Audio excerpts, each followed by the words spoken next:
Hey guys, tonight we drift quietly into Olympus, not the thunder-cracking, spear-throwing version, but the soft corner where a fire burns low and steady, where the stones are warm enough that you could sit down without armor, without a plan, without even a heroic backstory.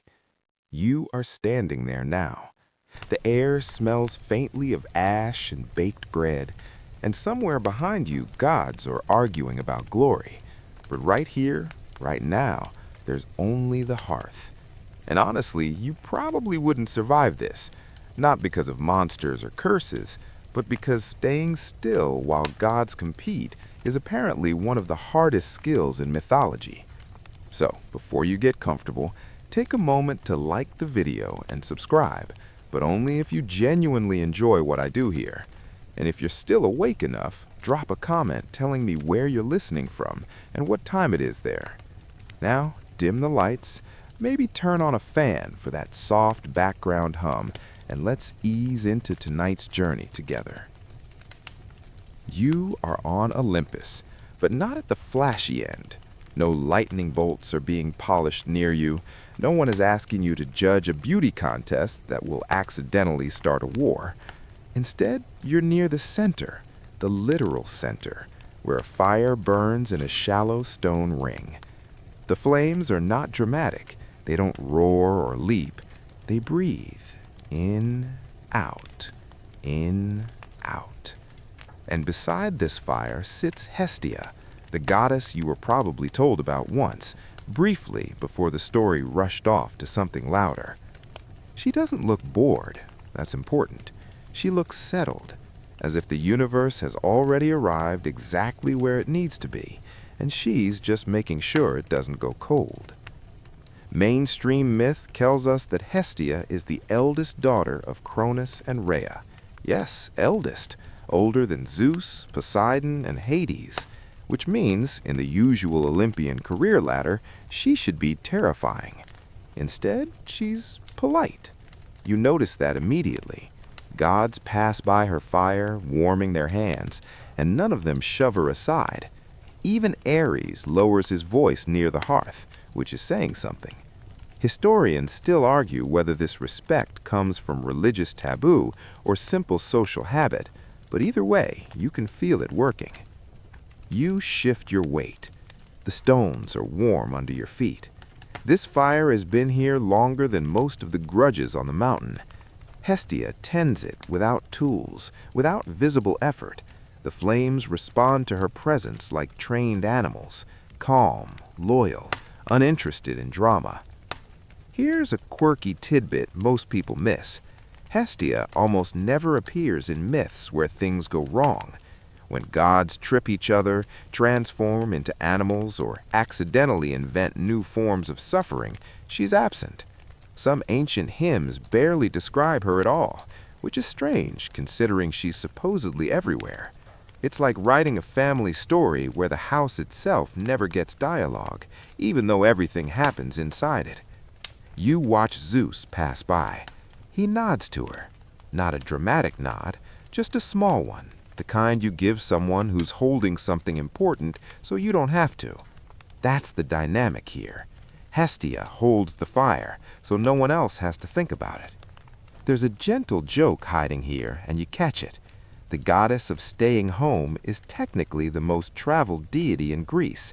Every hearth, every flame, every civic fire is hers. No sandals required, no quests accepted. The warmth spreads slowly, and with it comes an understanding. Olympus runs on a tension. Everyone wants it. Hestia doesn't. And because she doesn't, she gets something rarer. Continuity. When gods leave, argue, fall, or get imprisoned in jars, the fire stays lit. When stories end, the hearth doesn't. You sit down. No one objects. That's another thing. This is not a throne room. No rules posted, just fire, stone, and time. A mainstream fact often mentioned in passing. Every Greek sacrifice began and ended with Hestia. The first offering, the last libation, hers. Even the loudest gods waited their turn. But the fringe detail is quieter. In some cities, people believed that letting a hearth fire die was worse than losing a wall. Walls can be rebuilt. A hearth fire going out meant starting over, ritually and socially, as if the city itself had briefly forgotten who it was. Historians still argue whether this belief came from practical fear, fire was survival, or from something deeper, a psychological need to anchor community in something warm and predictable. Sitting here, you suspect it's both. The fire crackles. That's joke number one, by the way. Even divine fires crackle, like they're pretending to be cozy just for you. Hestia doesn't speak, but you don't feel ignored. You feel hosted, like a guest who arrived early and is being quietly given time to settle in before everyone else shows up. And that's when it clicks. While the rest of Olympus runs on heroics, Hestia runs on hospitality. Someone has to. Someone has to make sure the story has a place to return to when it's done being exciting. You breathe. The mountain breathes with you. And the hearth keeps doing what it's always done, waiting patiently while everything else tries to prove itself. You're still by the fire when the noise of Olympus swells and recedes like distant weather. Someone laughs too loudly, probably Apollo. Somewhere metal clanks, which means Ares is pacing again. But none of that touches this circle of warmth. You stay seated, second person and unheroic, watching Hestia tend a flame that doesn't need tending. And that's when you start to notice something odd. Nobody ever challenges her, not even accidentally. This is a mountain where siblings overthrow siblings, where marriages end in metamorphosis, where dinner parties turn into lifelong vendettas. And yet Hestia sits untouched by rivalry. She doesn't race Athena for wisdom. She doesn't try to outshine Aphrodite. She doesn't even bother pretending she to beat Artemis in a wilderness survival contest. She simply opts out. Mainstream myth gives us a clean fact here. Both Poseidon and Apollo once sought Hestia's hand. Two gods, one sea-shaking, one sun-bright. Either proposal would have guaranteed her status, protection, and a steady supply of dramatic subplots. Instead, she refuses them both, calmly, publicly. She swears an oath of eternal virginity, not in shame, not in fear, but in boundary-setting clarity that would make a modern therapist nod approvingly. You imagine the scene, Poseidon, all tides and entitlement, offering waves and palaces, Apollo, polished and persuasive, promising harmony, and Hestia saying no the way you say no to a third cup of coffee at midnight, not angry, just aware of what would ruin the night. Here's a quirky tidbit. Ancient Greeks didn't necessarily interpret her virginity the way modern audiences do. It wasn't about purity points, it was about availability.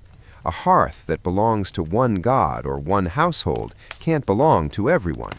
By remaining unattached, Hestia stays universal. Everyone gets warmth, no one gets exclusivity. Historians still argue whether this reflects early Greek anxieties about property and inheritance, or a deeper philosophical admiration for restraint. Sitting here, you notice how the fire doesn't lean toward anyone. It warms evenly. That's the trick. You shift again. The stone bench has molded itself to your shape. Hestia's presence feels less like supervision and more like permission to rest, to exist without performing. That alone sets her apart from the rest of the pantheon, who mostly seem allergic to stillness. Gentle joke number one for this stretch. If Olympus had a group chat, Hestia would be the one who never posts, but somehow keeps everyone civil. Zeus wanders back through the space. He glances at the fire, then at Hestia.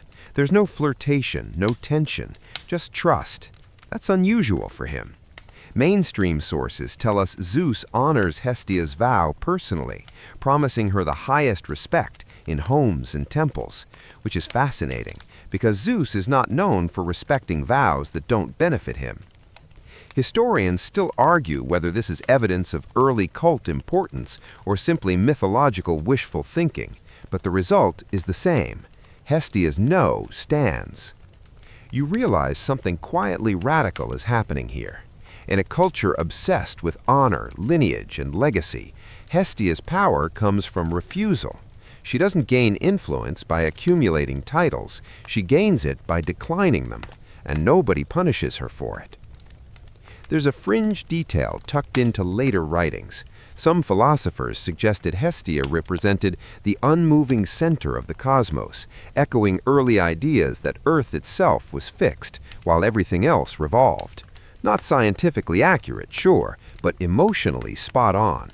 Everything here orbits her flame, even if no one says it out loud. You listen. The fire pops softly. Somewhere, someone starts an argument about prophecy. You stay. Hestia stays. This is not avoidance. This is anchoring. Second light joke. If the Olympians were playing a board game, Hestia would be the table. No table, no game. No credit either. The longer you sit, the more you understand that heroics require contrast. Noise needs quiet. Motion needs rest. Without someone choosing not to compete, competition becomes meaningless. Hestia isn't above the chaos. She's beneath it, supporting it, absorbing the heat so it doesn't burn everything down. You feel sleep pressing in at the edges now, not the heavy kind, just a gentle dimming. The fire steadies, and for the first time, you suspect that Olympus doesn't survive because of thunder or war or wit. It survives because someone, somewhere, always says, the fire stays on. You're no longer sure how long you've been sitting by the hearth. Time on Olympus doesn't behave the way it does everywhere else. It stretches when nothing happens and snaps when something dramatic finally does. But right now, nothing dramatic is happening, and that's the point. The fire keeps breathing. Hestia keeps being present without being intrusive, and slowly, almost without asking, your perspective drifts downward, off the mountain, away from the gods, and into the world below. You feel it like a soft zoom out. The hearth in front of you becomes another hearth, and then another, until the warmth you're sitting beside multiplies across valleys, islands, and coastlines. You're standing in an ancient Greek home now, sandals by the door, smoke curling gently toward a hole in the roof. The fire in the center of the room isn't just for cooking, it's the room. Everything else arranges itself around it.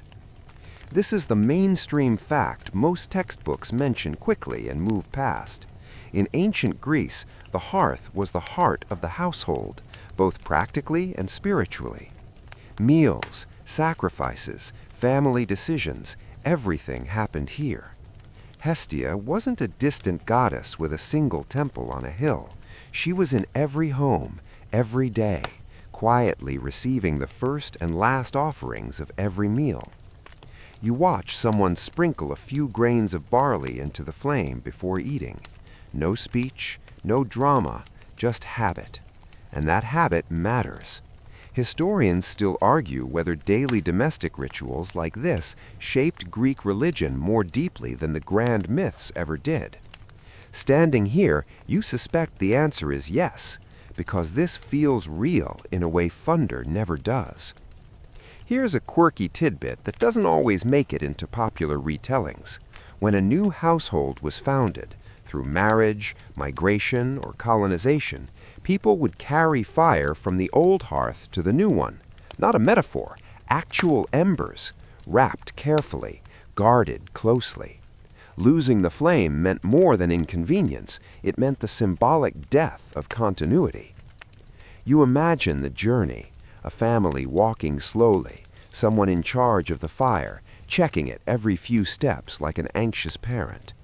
Joke number one slips in gently. Ancient Greece, where even moving houses required advanced fire management skills. The scene shifts again, and now you're in a city, not a home. Stone buildings, open spaces, the low murmur of civic life. At the center stands the Prytanean, the city's public hearth. The fire here burns on behalf of everyone. Foreign guests are welcomed here. Official meals happen here.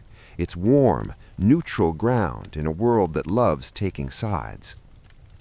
This is another mainstream historical point. The Prytanean fire represented the city's identity. As long as it burned, the city lived. If disaster struck, war, earthquake, invasion, the restoration of the hearth fire was one of the first acts of recovery. Historians still argue whether this was driven by religious belief or psychological necessity, but either way, fire came first. Hestia's presence here is subtle but absolute. She doesn't give speeches, she doesn't issue laws, but without her fire, none of the laws feel real. You notice how arguments soften near the hearth, voices lower, people sit instead of standing. There's something about shared warmth that discourages shouting. Second light joke. Turns out, even in antiquity, the best conflict resolution strategy was sit down somewhere warm. You realize something quietly powerful.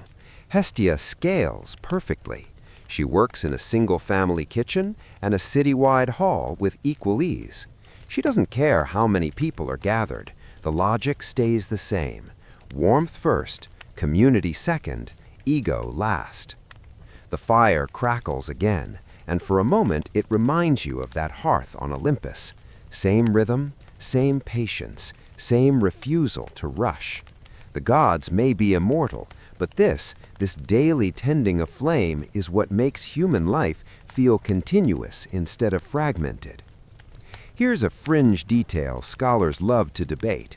Some ancient sources suggest Hestia had very few statues because her image was the fire itself, not a carved face, not a heroic pose, just flame. Historians still argue whether this reflects early aniconic worship or later philosophical reinterpretation, but the result is the same. Hestia is felt more than seen. You stand close enough to the hearth to feel your face warm and your back cool. That balance matters. Too close and you burn. Too far and you shiver. Hestia's domain is the exact middle distance, comfort without excess. Third gentle joke. She basically invented the concept of just right, centuries before Goldilocks made it awkward. The scene widens again. You see ships leaving harbor, carrying a small flame aboard to light the hearths of new colonies. You see travelers welcomed into unfamiliar cities and led first to the public hearth before anything else. You see meals begin and end with the same quiet gesture, repeated thousands of times, generation after generation. No epic music plays. No narrator announces a turning point, and that's why it works. Hestia's power is cumulative, tiny acts repeated endlessly until they feel inevitable. You feel drowsier now. The fire's light blurs at the edges, and somewhere deep in that blur, you understand that while heroes chase glory and gods chase control, civilizations are held together by people who make sure the fire doesn't go out. You stay with that thought.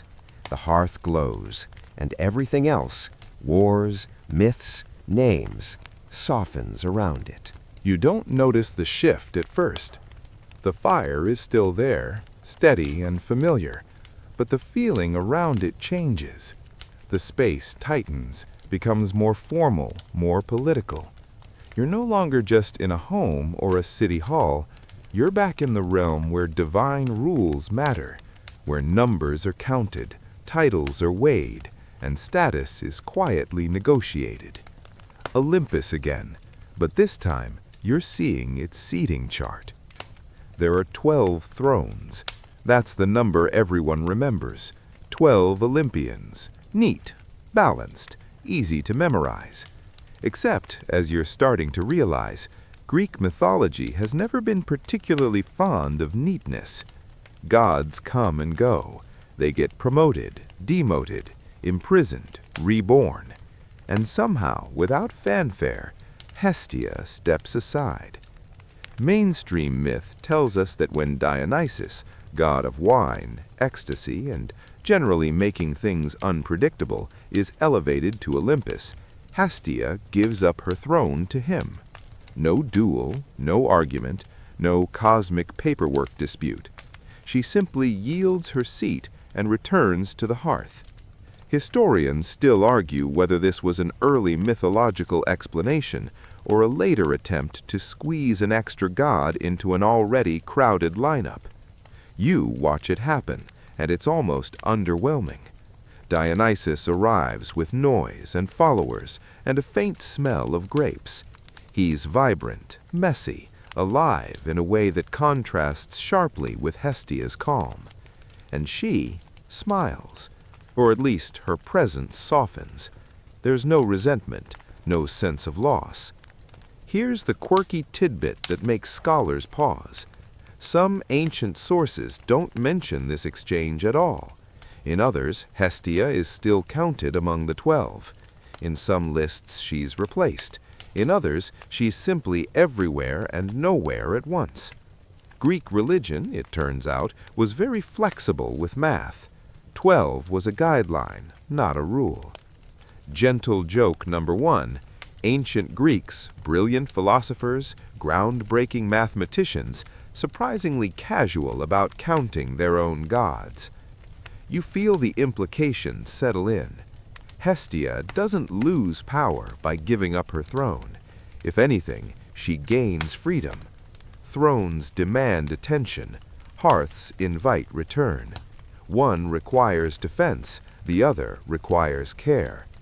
This ties back to her vow, the one you sensed earlier, but now understand more fully. Virginity, in Hestia's case, isn't absence, it's autonomy. She belongs to no single story, no divine lineage, no dramatic arc. And because of that, she becomes structurally essential. Remove her, and everything else wobbles. Historians still argue whether Hestia's diminished visibility in later myths reflects shifting religious priorities or the rise of more theatrical gods like Dionysus and Aphrodite. Sitting here, watching her tend the fire while the others debate status, you suspect it's less about decline and more about perspective. Loud gods leave records, quiet ones leave habits. Second light joke drifts by.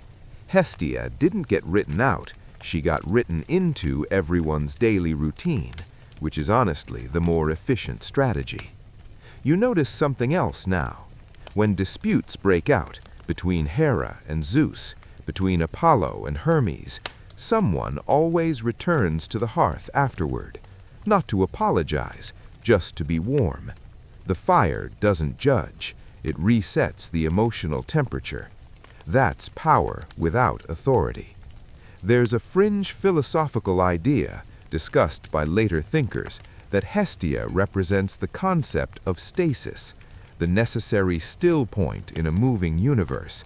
Not stagnation, but stability.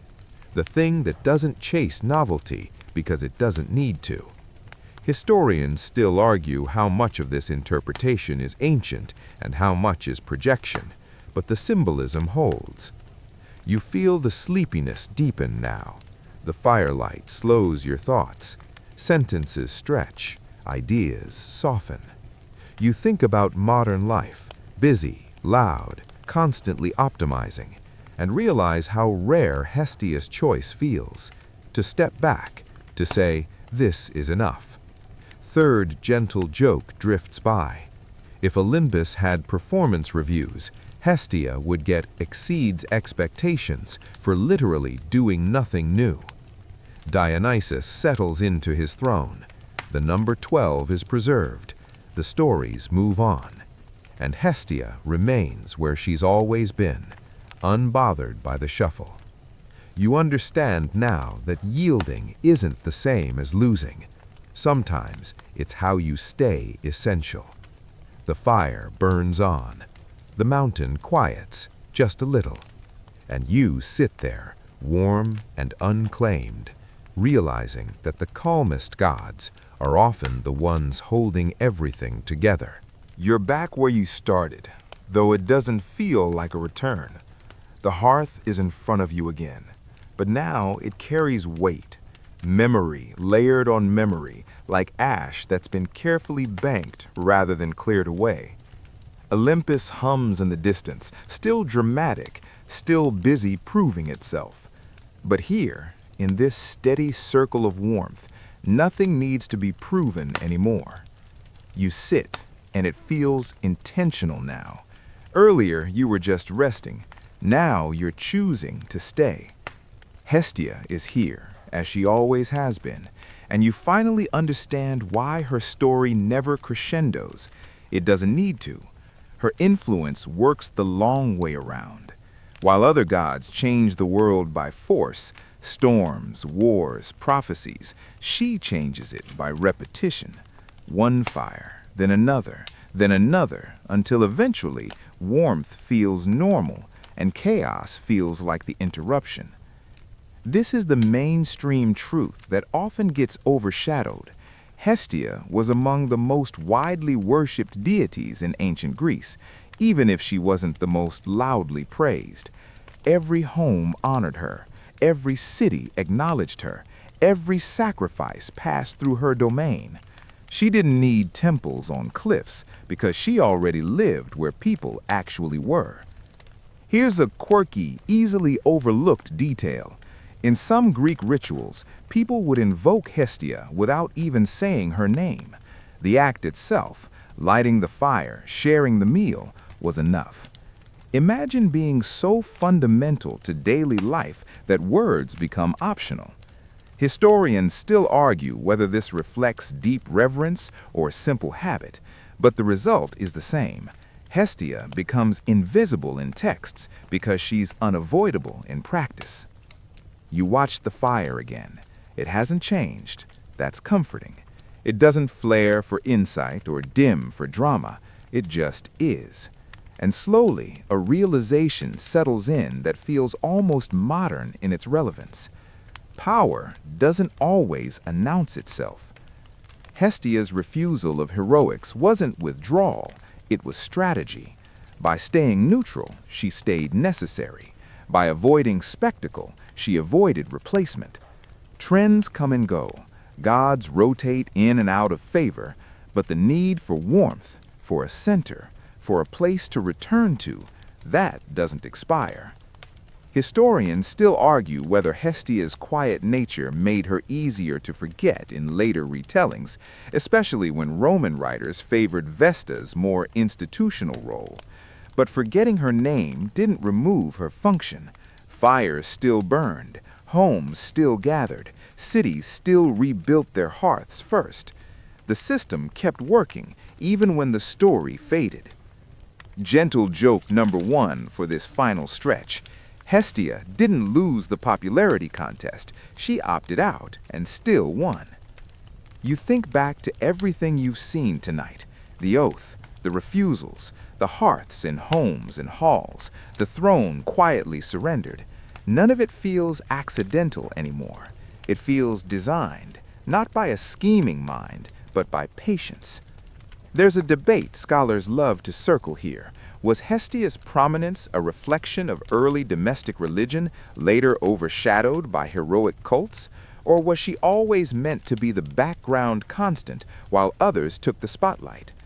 Historians still argue whether her story shrank over time or simply remained complete. Sitting here, you lean toward the second option. Some stories don't grow because they're already finished. Second light joke drifts in softly. Hestia is the only Olympian who never needed a character arc. The firelight flickers against stone. You notice how it doesn't demand attention, it invites it. You can look away without punishment. You can return without apology.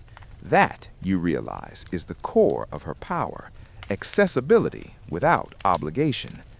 And then your thoughts drift forward, beyond Olympus, beyond ancient Greece, into spaces you recognize. Kitchens at night, a stove left on low, a light glowing in a window long after the rest of the house has gone quiet. The logic is the same. Someone keeps the center warm so others can wander and come back. Hestia never chased glory because she didn't need witnesses. Her work was validated by continuity. If the fire is still burning, she has succeeded. Third gentle joke, barely a whisper now. Turns out the most divine thing in the world is making sure nobody has to shiver. The fire softens, your breathing slows to match it, and without realizing when it happened, you've stopped waiting for something to occur. You're content with what's already here. The warmth settles deeper now, no longer just on your skin, but somewhere behind your ribs, steady and reassuring. The flames don't dance as much anymore. They stretch, yawn, lean into themselves. The world feels padded at the edges, like sharp thoughts have been wrapped in cloth and set aside for mourning. You don't need to remember every detail tonight.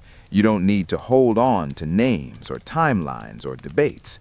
Hestia wouldn't mind if you forgot the specifics. What matters is the feeling, that sense of being allowed to rest without falling behind. The hearth glows low, patient, unconcerned with endings. It has seen countless nights like this. It knows that sleep isn't an escape, it's maintenance, just another way of keeping the fire alive. Your shoulders loosen, your jaw unclenches. The mountain fades, then the house, then even the fire itself, until all that's left is a gentle warmth and the quiet certainty that something steady is still there, watching over the night. Nothing needs to be done. Nothing needs to be proven. You're exactly where you're supposed to be.